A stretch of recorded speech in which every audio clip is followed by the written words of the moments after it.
Good morning, everyone. Namaste. We are going to be reading out of my Clarity and Connection, my small but mighty healing book.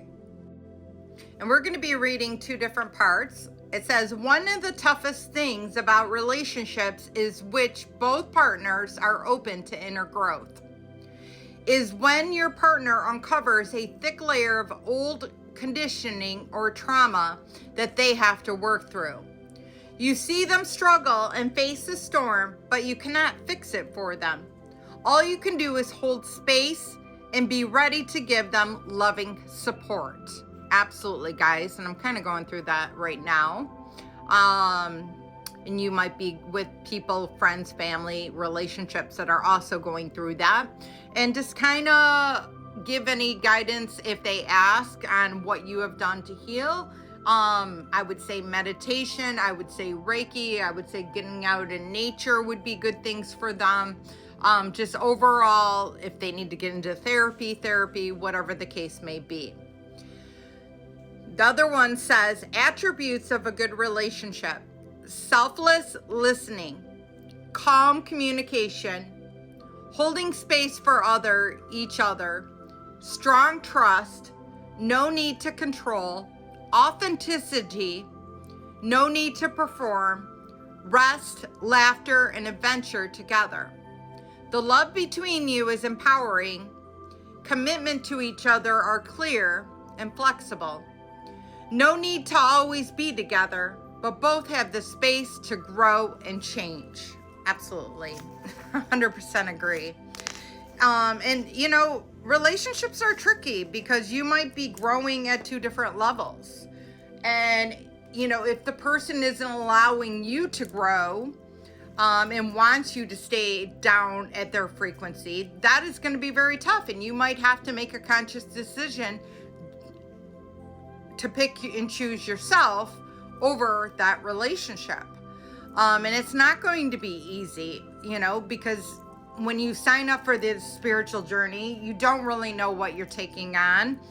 But it is all for your best and your highest good, and understanding that you can send them love from, you know, a distance.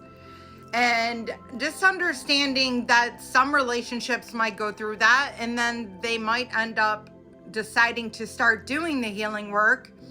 And as a result, your relationship might come back around. So really kind of just trusting in the process and just being open and receptive to whatever comes.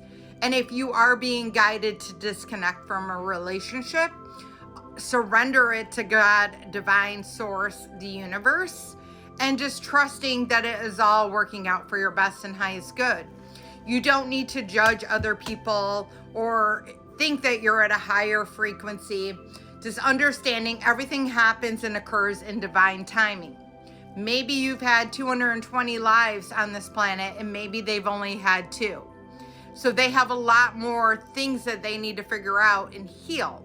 It's not going to be probably a good connection at that time because you're at 2 different vibrations trying to make it work.